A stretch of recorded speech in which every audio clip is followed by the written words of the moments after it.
Simula pa lang ng unang panahon, pinaniniwalaan na merong ibang daigdig bukod sa mundong ibabaw.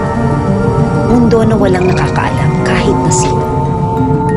Dagat man ay naiiba sa lupa niyang mahiwaga. Mundo na makulay at puno ng saya. Minsan pa makita siya. Mundo ng mga nilalang na tapat kung umiibig. Ito ang mundo ng mga nilalang na minsan lang umibig. Nahawak siya habang tumatakbo. Mundo na kung minsan ay mahirap paniwalaan. Ay nadarama na sabihin na bawat sandali malaya.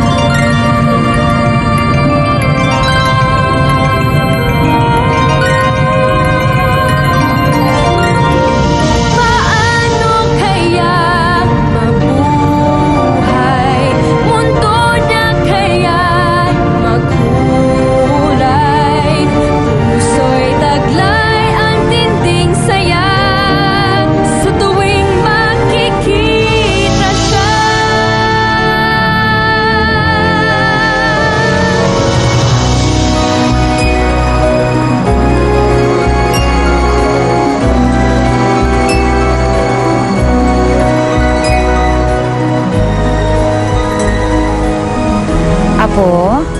Lola, hindi naman totoo ang mga sirena. Bakit mo naman nasabing hindi totoo ang mga sirena? Pwede ba maging kalahating tao, kalahating isda? Alam mo, Apo, maraming bagay sa mundong ito na hindi basta na ipapaliwanag. Pero totoo ang mga sirena. Eh bakit hindi natin sila nakikita? Dahil hindi pwedeng magsama ang sirena at ang tao. Alam mo ba, Apo ko, ang sabi nila, espesyal na nilalang ang mga sirena.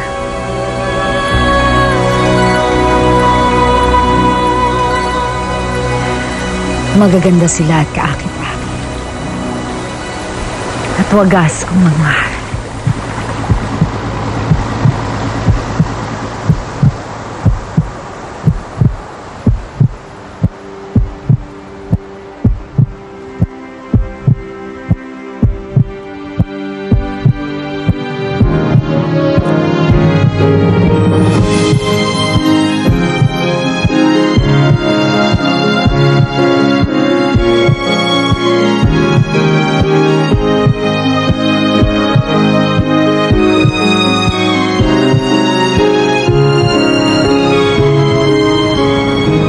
Ino, ba't tulala ka dyan? Hindi mo nakita yung tinitingnan ko? May babae dun, oh, nakalutang. Ang ganda. Saan? Wala naman eh. Hindi po pwedeng magkamali. Nakita ko nga, tinititigan ako. Ang ganda eh. Kinawayan pa nga ako eh. Kaya sirena yung nakita mo? Sabi ng mga matatanda dito, marami daw sa lugar na to eh. Kung talagang puro kakalawahan. Liga na, sisinahan natin itong mga to. Sasabihan ko pa yung mga tao.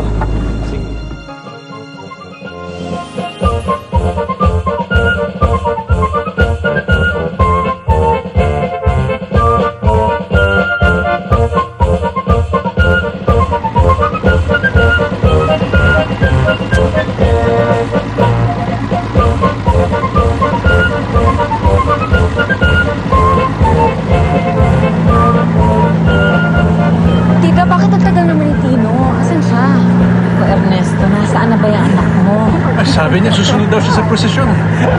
Nakita, susunod nagulat ako sa'yo. Oo nga. Ngayon na tayo. Okay kita. Ito na? Oo. O, tita.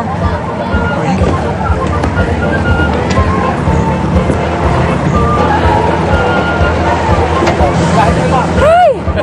Ito na siya. Tita.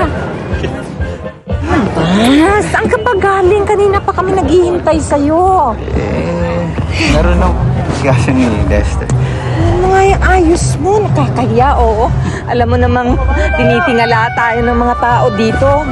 Ano na yan, ma? Wala namang problema dyan eh. Walang problema. Kung ikaw ba nag-aasawa na, di may nag-aayos niyan, may nag-aasikaso sa'yo. Tama ang mama mo, Tino. Napag-usapan na natin yan, di ba? Iyong matanda na kami. Ang gusto namin makilala ang mga apo namin. Mag-asawa ka na habang buhay pa kami. Tama ang mama mo, Tino. Kung sa ganun, may pasa namin sa iyo mga negosyo. Alam niyo, pa, hindi naman na mamadali ang pag-aasawa eh. Kapag nakita ko na yung babaeng mamahalin ko, papakasal ako agad. Si Vivian, no? Kanina ka pa hinihintay niyan. Hi! Hi. Kanina pa kita iniintay. Ang tagal mo naman. Meron pa kaming inasikaso eh. Hanggang kailan ka dito? Tsaka kailan ka pa damatay? Kagabi. Kagabi. Matatagalan ako dito. Tara.